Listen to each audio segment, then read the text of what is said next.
bahwa dia melihat pendaki yang hilang bernama Alfi. Dan dia juga sempat mendengar suara gamelan di pasar hantu. Aku di situ dan kamu jangan ikut aku. Cerita ini dialami oleh seorang wanita bernama Citra saat mendaki Gunung Lawu. Cerita ini berawal ketika Citra mengikuti open trip ke Gunung Lawu bersama temannya bernama Bayu. Dan sebelum berangkat sebenarnya Citra sudah diperingatkan nih lewat mimpinya, karena selama 3 hari berturut-turut Citra selalu bermimpi tentang Gunung Lawu. Oh ya, Citra ini juga bisa dibilang indigo nih, atau sensitif terhadap hal-hal mistis, bahkan bisa melihat makhluk-makhluk tak kasat mata, walaupun tidak setiap waktu dia melihat. Oke, kita kembali ke cerita. Akhirnya Citra tetap berangkat ke Gunung Lawu bersama temannya Bayu. Tanggal 30 April 2019, Citra dan Bayu berangkat ke Jakarta. Tapi banyak hal apes yang dialami keduanya, mulai dari KTP yang ketinggalan sampai kereta yang mereka tumpangi ke Jakarta itu berasa lambat. Dan benar saja, sesampainya di Jakarta mereka pun ketinggalan dengan rombongan open trip. Kereta menuju Solo sudah berangkat. Mereka sempat berpikir untuk mendaki gunung lain aja nih, tapi mereka tiba-tiba ditelepon sama ketua open tripnya. Katanya ada orang Bogor yang ketinggalan juga, sebut saja namanya Dani. Akhirnya ketemulah mereka yang senasib, sama-sama ketinggalan kereta. Mereka pun memutuskan untuk pergi ke Terminal Cakung, karena hanya terminal di sana saja yang 24 jam, dan pada saat itu hari pun sudah malam. Sesampainya di terminal, mereka pun mendapatkan bus menuju Solo dan berangkat jam 11 malam. Tanggal 4 April 2019 jam 15.00, mereka tiba di base camp Cemoro Sewu. Mereka berpikir ada salah satu panitia open trip yang menunggu mereka. Tapi kenyataannya para rombongan semuanya sudah mendaki terlebih dahulu. Mereka pun kebingungan karena mereka semua baru pertama kalinya menginjakkan kakinya di Gunung Lawu. Tapi akhirnya mereka pun beruntung karena mereka bertemu dengan pendaki Solo bernama Kang Ridwan yang juga ingin mendaki Gunung Lawu. Dan Kang Ridwan ini katanya sering tektok juga nih di Gunung Lawu. Jadilah mereka berempat naik. Singkat cerita, mereka naik jam 5 sore dengan cuaca yang cerah pada saat itu.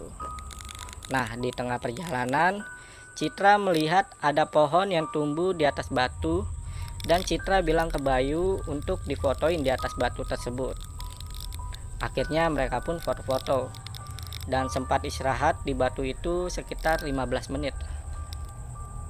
Saat itu waktu sudah menjelang maghrib, dan mereka dikagetkan dengan adanya kabut yang tebal serta turun hujan deras secara tiba-tiba.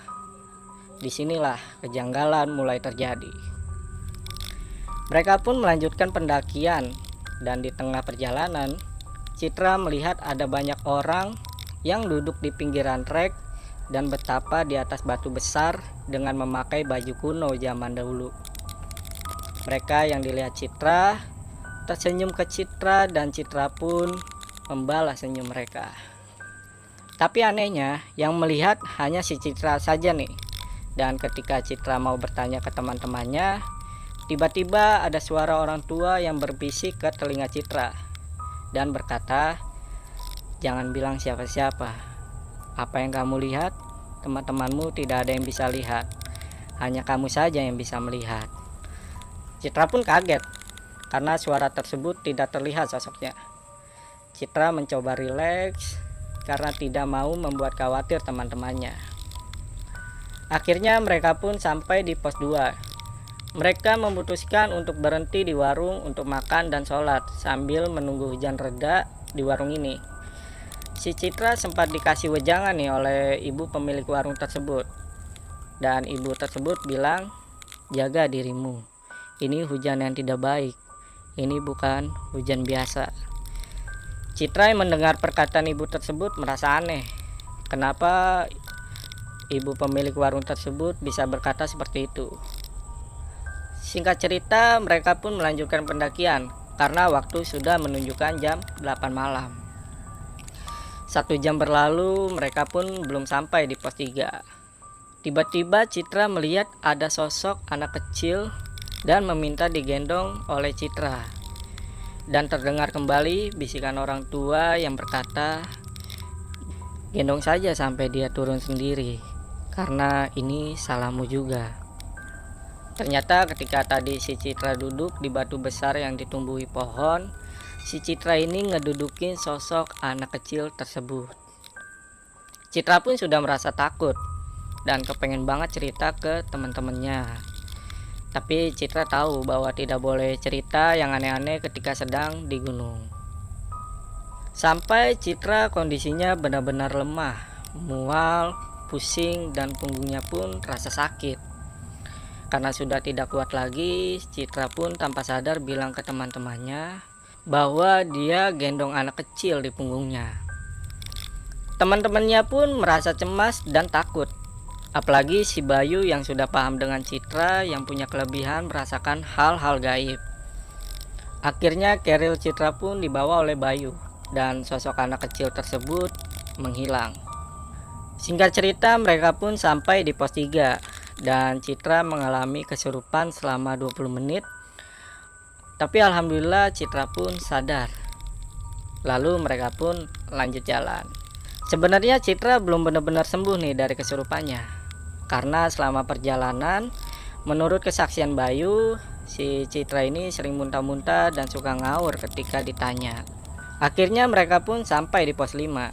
Citra pun sudah sadar dan langsung berkata bahwa dia melihat pendaki yang hilang bernama Alfi di arah shelter 3. Karena sudah sampai di pos 5, mereka semua beristirahat. Waktu sudah menunjukkan jam 1 malam.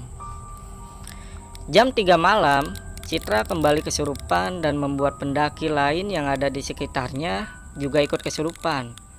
Hingga sampai salah satu pendaki memanggil bapak yang ada di warung. Bapak itu pun bersedia membantu mereka sambil membawa sesajen, dan mereka yang kesurupan pun akhirnya sadar. Bapak ini juga bilang nih bahwa si Citra harus selalu diajak ngobrol agar dirinya tidak kosong dan tidak kesurupan lagi. Singkat cerita, mereka akhirnya sholat bareng dan bersiap-siap untuk melakukan summit. Jam 6 mereka summit. Citra tiba-tiba ingin buang air kecil. Citra kaget karena tiba-tiba dia haid dan keluar darah banyak banget. Padahal itu bukan jadwalnya si Citra untuk haid. Akhirnya mereka sampai summit jam 9 pagi dan mereka juga sudah bertemu dengan rombongan serta panitia open trip di sana dan kembali bergabung dengan rombongan open trip. Jam 1 siang mereka semua berkumpul dan berdoa untuk melanjutkan perjalanan turun lewat jalur Candi Ceto. Singkat cerita, perjalanan turun aman-aman aja nih. Walau si Citra ini merasa masih ada yang nempel di punggungnya, dan dia juga sempat mendengar suara gamelan di pasar hantu. Singkat cerita, mereka sampai nih di base camp Ceto. Mereka pun membersihkan diri. Citra pun mandi dan kembali kaget karena ketika dia buka celana, tidak ada darah haid sedikit pun yang keluar dan menempel di celananya. Di base camp, Citra pun akhirnya bercerita tentang apa yang terjadi sewaktu dia tidak sadar di tengah pendakian ketika menuju pos 5.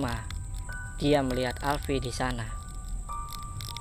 Citra bercerita, sebelum melihat Alfi, dia melihat ada seorang wanita cantik memakai gaun putih dan mengikuti dia. Wanita bergaun putih ini membawa Citra ke sebuah rumah besar seperti istana, dan di sana banyak pendaki-pendaki lawas yang berkumpul. Lalu wanita itu juga bilang, "Kamu mau ikut mereka?" Tanpa sadar, Citra pun bilang, "Iya, aku mau." Wanita bergaun putih ini pun sempat pergi sebentar dan kembali menemui Citra dengan membawa Alfi. Dan Alfi disuruh oleh wanita tersebut untuk membawa Citra ke suatu ruangan, dan di situ Alfi juga sempat bilang, "Tolong ambil jasadku di pos 3 dekat shelter di ujung jurang. Aku di situ dan kamu jangan ikut aku." Alfi pun melepas tangan si Citra, tapi wanita bergaun putih ini marah kepada Citra, dan di saat yang bersamaan tiba-tiba ada orang tua yang menarik tangan Citra sambil berkata, "Di sini bukan tempatmu, ini tempat orang yang sudah meninggal." Dan Citra pun sadar. Lalu keadaan berlanjut seperti yang diceritakan tadi. Singkat cerita, mereka semua pulang nih, dan selamat sampai ke rumah. Citra kembali bercerita sepulangnya dari Gunung Lawu. Dia dimimpiin tentang kesalahan-kesalahan saat dia berada di Gunung Lawu. Yang pertama, dia tidak izin saat foto di pohon yang tumbuh di batu besar itu. Yang kedua, dia juga tidak permisi sama orang-orang yang ia lihat duduk di sepanjang trek dengan memakai baju kuno. Dan teka-teki mengenai orang tua yang selalu bisikin Citra sepanjang pendakian adalah seorang kakek yang diutus oleh kakek buyutnya Citra untuk menjaga Citra.